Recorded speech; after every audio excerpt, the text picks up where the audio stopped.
Today we're going to do some exploring. We're going to start out with Colonial Michilimackinac Museum. Let's see what this is all about. We're right underneath the beginning of the bridge.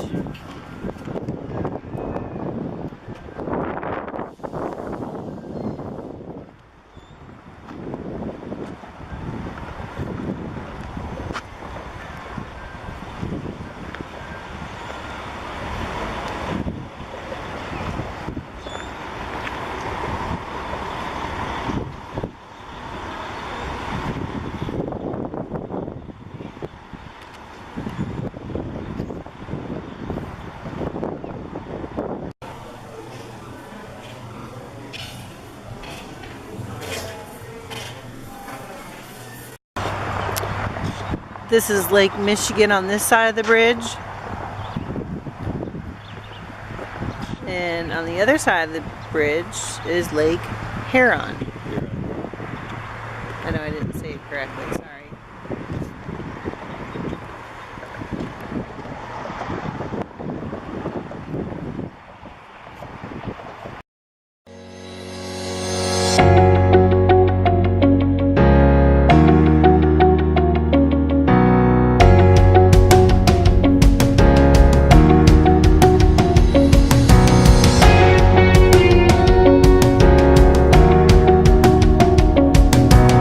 Between the Ojibwa and their traditional enemies, the Dakota Sioux. These councils and relationships became critical as unrest in Britain's Atlantic colonies grew into open revolt in 1775. As the rebellion spread, it threatened Michilimackina's existence.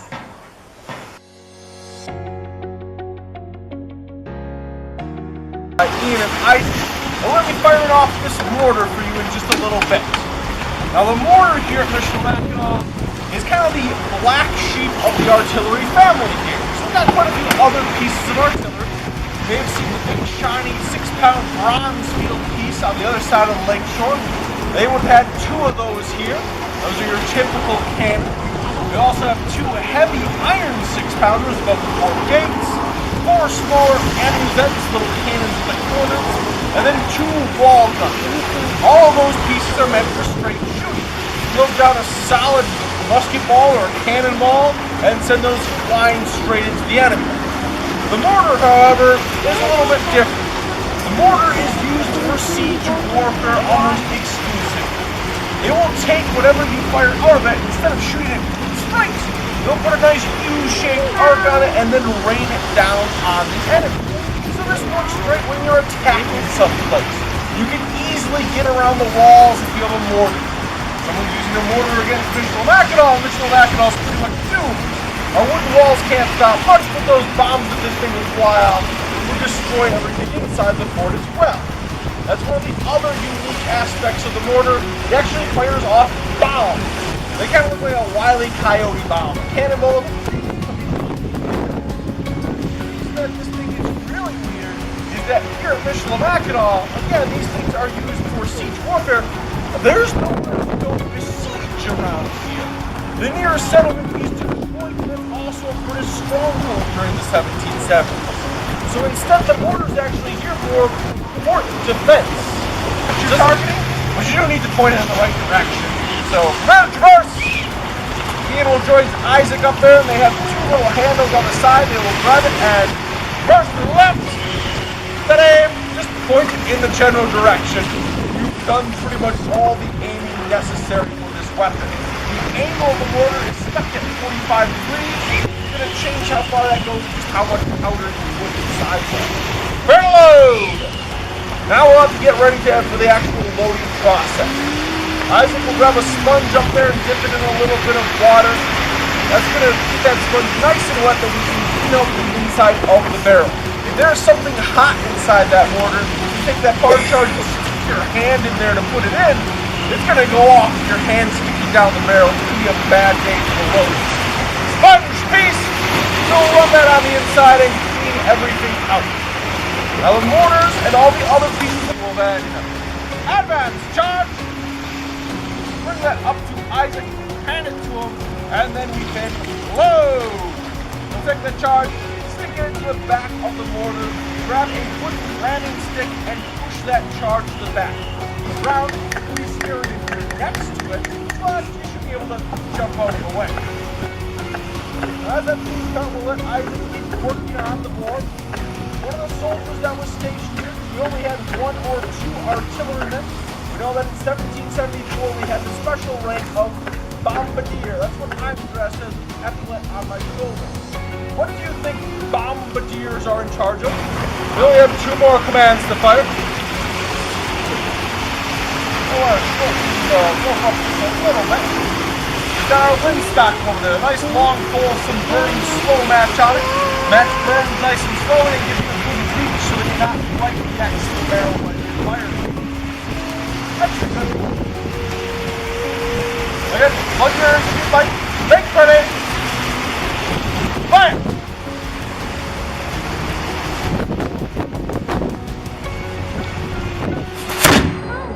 That was loud. Your face. Still pretty good move. You may have heard a little bit of a ring as well.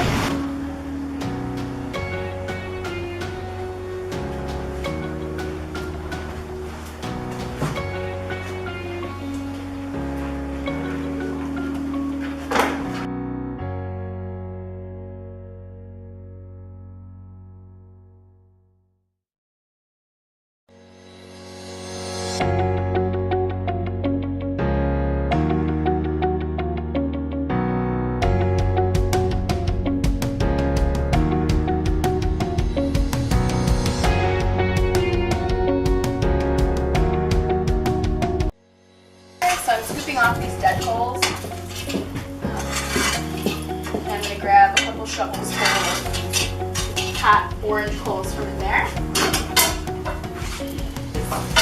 So folks who are earning a lot of money kind of managing the fur trade. They're overseeing where things are going, making sure that they're getting there on time and the correct people are getting what they need.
Friends and allies, while others do try my patience.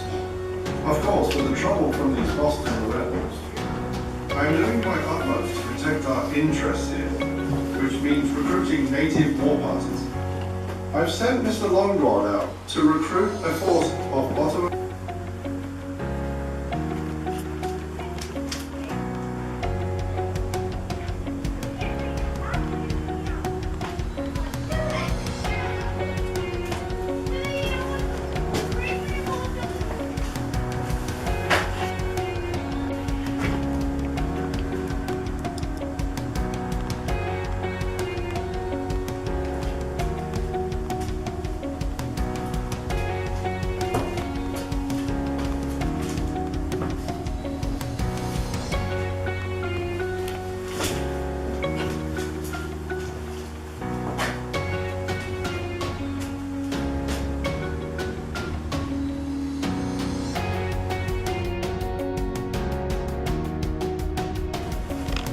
These are some of the original logs that archaeologists dug up.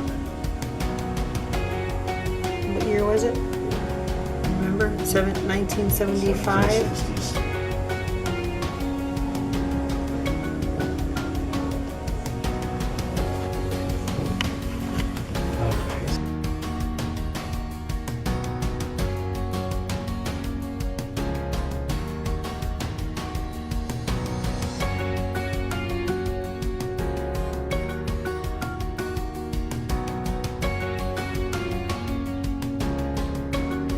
We're getting ready to go into the old Mackinaw Point Lighthouse.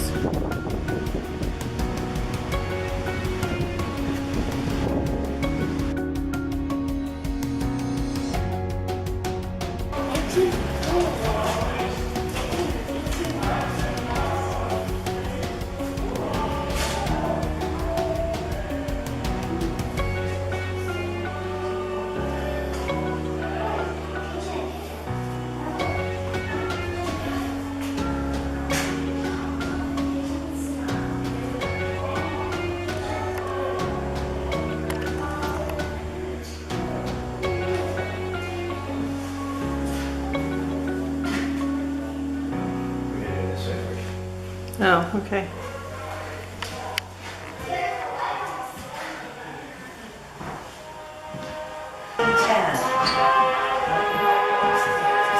All right, let's go see the other buildings.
At the water behind you.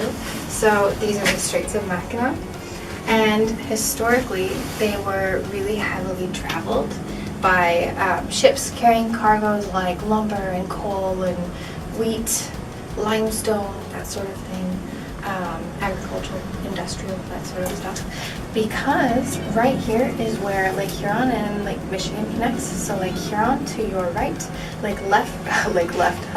on your left, to the left of the bridge is Lake Michigan. And so basically, if you go all the way out to the east, you can get to the East Coast. If you go to the west, you can get to places like Chicago and Milwaukee. So right here is a great connecting point to get like pretty far into the Midwest. And so it was pretty heavily traveled, particularly when the Midwest was building up. The problem with that though is the straits are really dangerous. So we are on the lower peninsula, and the upper peninsula is like just ahead where the bridge connects. So it's pretty narrow at points. There's also a lot of islands dotted throughout it, and there are also a lot of reefs and shoals, so like shallow bits under the water that ships can hit if they're not careful. And so we have had 75 to 150 shipwrecks in the Straits of Mackinac. It's a lot. The straits only stretches for like 50, 55 miles.